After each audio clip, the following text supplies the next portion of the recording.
You'd rather spend 1K a week on sports cards.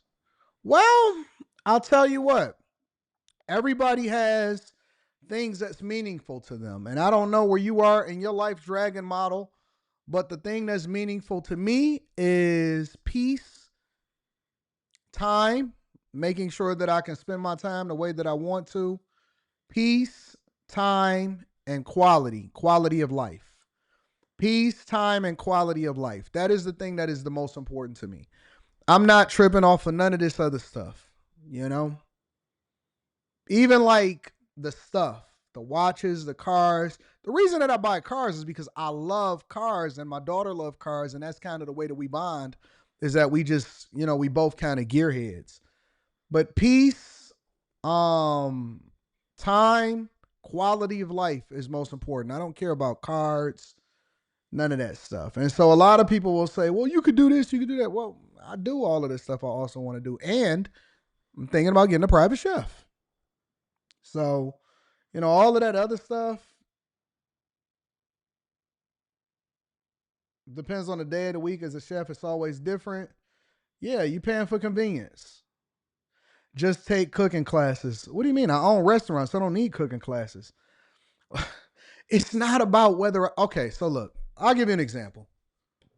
Rita can cook her ass off, okay? She could just cook. But I don't need Rita in the kitchen no more. You know what I'm saying?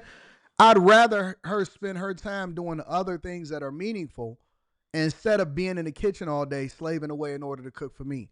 So I think that that's cool when you're at a certain point in life. When my daughter was small and she needed those type of meals and stuff like that, but now that we're at a different space in life, that's not what I need her to do. I got other people around me that can cook their ass off. I don't need that. I know how to clean my own place. We know how to clean our own place, but it's nicer to have somebody to come in and clean your place for you because it saves your back, it saves your time, it saves your energy to preserve it to do the things that's meaningful. So it's not about whether you can or you can't, it's whether or not you want to and if you can pay for the convenience so you can have a greater quality of life while also continuing to pour into somebody else's business, then why wouldn't I do so?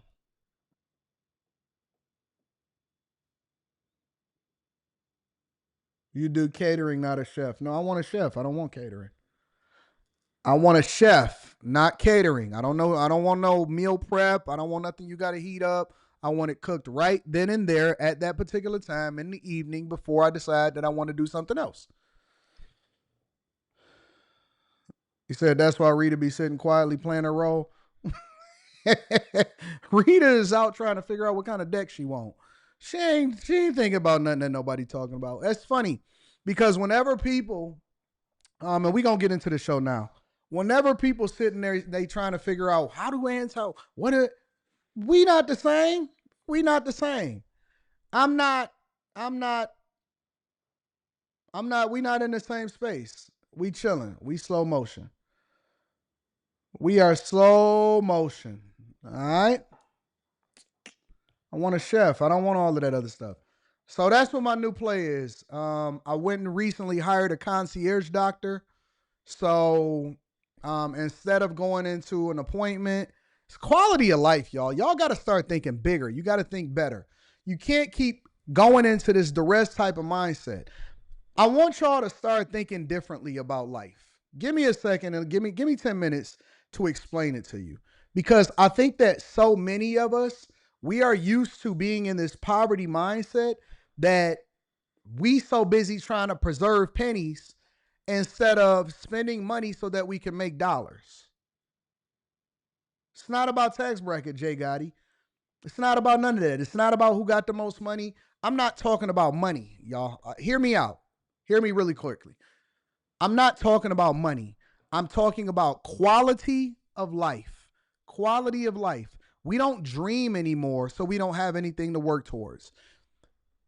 What I've realized in my journey, and as I've evolved and as I've become wiser and got more understanding and understand how money works, and then I've had a lot of people and I've talked to a lot of people, and I was kicking it with somebody that's worth probably well over close to $100 million over this weekend.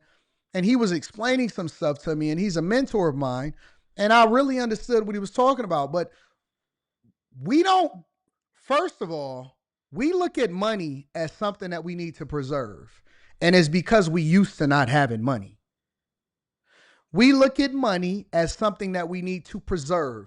Some of y'all work so hard so you can give it away to somebody else. And I make it make sense like this.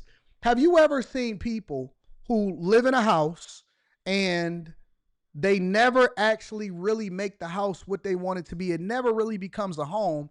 It's just a place where they lay their head.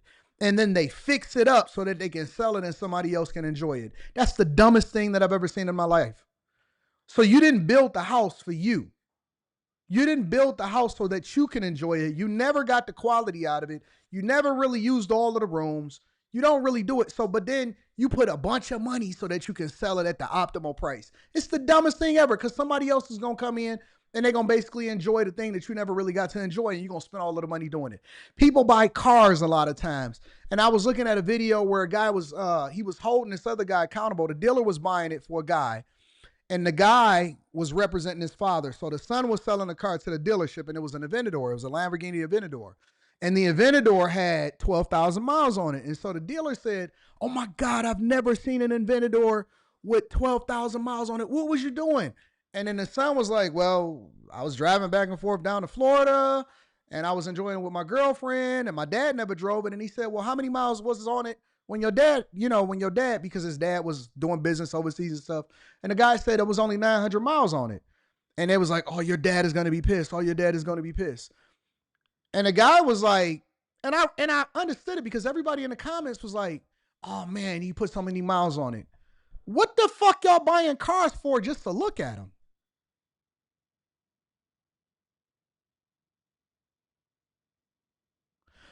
Buy the car to drive it. If you can't drive the car and get your full enjoyment out of it, if you so scared that it's going to be, oh my God, the devaluation of the car itself or whatever, then you shouldn't buy the car. It's not about affordability. It's about enjoying life. And so many of us have a duress mindset. And this is why I keep telling y'all that it's not about money. It's about a poverty mindset. A poverty mindset will have you making weird decisions for your entire life. I was coaching and I was talking to a girl and I said, "You just got a dusty mindset." "But I'm so worried that I'm going to go broke, and I'm so worried and I grew up and I had nothing." I said, "You make over $100,000 a year. You have a very, very, very secure position. You have a great education. You got no debt. What are you waiting for? What are you talking about? Why are you scared?" And I'm not saying be irresponsible, but why are you scared? Why are you scared? I'm not buying a car so that I can sit there and look at it. Now, I may not get as many miles as I want to, but when I get in it, I'm going to drive it. I'm not checking the miles. The only thing I'm checking is the maintenance. I want to make sure that it's maintained and taken care of because I take care of my stuff in general. When I buy a house, I buy it to live in it. So I'm going to build or I'm going to buy the house that I want, not the house that everybody else values. When I go to a place, I'm going to live it up. You know what I'm saying? So when I see people a lot of times and they got this duress poverty mindset, I know it's because they don't come from nothing. And so people don't understand the way that money works. Once you understand how money works, you don't value it. You do the responsible thing to make sure that you continue to build up, whatever it is that your assets are, and you continue to be responsible. Of course, I'm going to continue to invest, but I'm also going to live life. I'm also going to enjoy life. And so when we talk about, oh, private chef or whatever, I'm not in the same mindset as you talking about, oh man, you could just cook, because I don't care about, I've been cooking my whole life. At what point do you break out? At what point do you start to live? At what point do you start to spread your wings? At what point do you splurge? I don't want to sit in the back of the plane scrunched up just because I can save $300 or $400 or $500, $600, $700, $800, $900. I'm not doing that. I want the big seats. Now, I may not necessarily be in a space where I can fly private yet because I can't justify the logic or the spending of it. But I don't want to sit in the little scrunched up seats, even if it's just for an hour and a half. I want to get the big seats. I want the front. I want to get off fast, get off. I don't want to sit by the bathroom. I don't want to have to come home and cook. I want to, and I don't want the people around me to be cooking all day. I want them to enjoy life with me. Hey, man, we about to get up out of here. We ain't doing that. And so at some point, you have to get a different mindset. Stop being around broke people. That's another symptom that comes along with why people can't. That's another reason why you can't even make the money that you're supposed to, because you think you so busy penny pinching. You so busy penny pinching. Oh man, I don't want to pay to go to college. Well, if somebody pays to go to college, if they take out a student loan for a dusty degree and it doesn't translate, because you'll then justify and say, well, look at all of them people and they out there. No, you went into the wrong field. You went into the wrong field. I was having my Father's Day thing and I was talking to my daughter and I said, did you still want to be a doctor? Did you still want to do this? Did you still want to do that? And she said, yeah. She said, but I don't know if I want to be like an anesthesiologist. I said, why wouldn't you want to be an anesthesiologist? She said, because they probably got to go to school for like 10 years. I said, what else you got to do?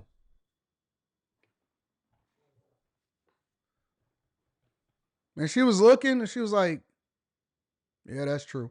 I said, what, you got somewhere to be? You got something to do? What you got to do? I'm paying for it. What you got to worry about? I said, I don't care if you decide that you want to be a sports doctor or if you want to be an anesthesiologist. Don't limit the decision of what you're going to do based off of some duress, poverty-like mindset. I said, what else you got to do?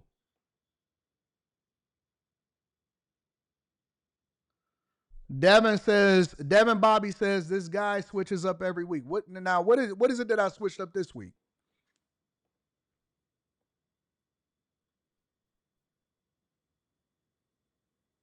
You don't actually have the right profile picture, but it's okay. Let's explore it. What exactly am I switching up this week? I'm trying to convince people not to have a poverty mindset, but making sure that they invest strategically so that they can have a great life. You can do two things at the same time. And what is it that I switched up on this week?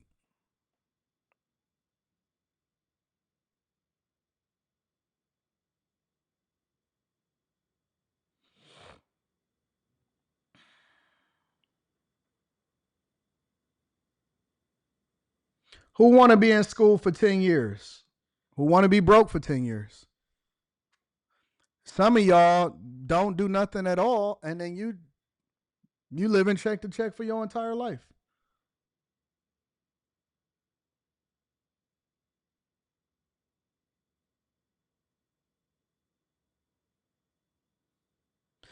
Canary Valence. I'm not telling people not to save and invest. I think y'all missing what I'm saying. I'm not telling people to not save and invest. I'm saying that we need to have a different mindset when it comes to what money represents. And when we get to a successful space in our life, we need to divest ourselves from that prison, poverty, I'm still in the hood mindset. And that there are people that are multi millionaires that is scared to buy a car.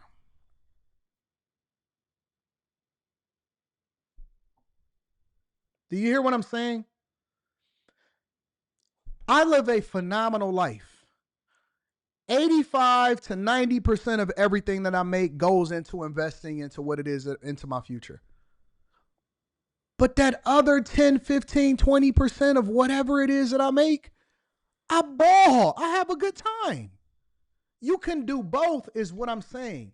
You can both live a phenomenal life and make responsible decisions as far as investing in your future. But you don't have to do one or the other. You can do both. You can still dream. You can aspire to be greater. You can want to make way more money. When I see something I want and I'm not in a financial position to get it, I ask myself, how can I afford it? Not if I can afford it. Where were you financially at 25 through 27, says Mark of J. I was broke. I moved back into my mother's basement when I was 26 years old.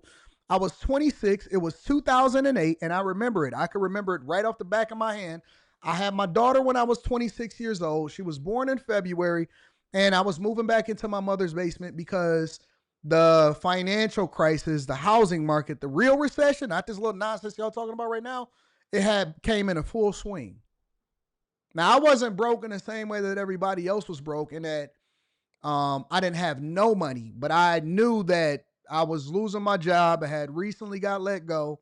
And so it was time to buckle up, and I didn't want to tap into anything that I saved or invested. And so in my mind, I didn't have any additional income, and I was broke. And so I decided to practice group economics and move back into my mother's basement. I was broke. I was broke. That's where I was at 25, 27. At 26 years old, I was tapped.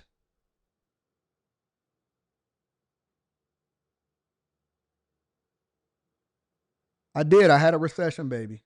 I had a recession, baby. I didn't know I was gonna have a recession, baby. I was flush before that, but it went bad real fast.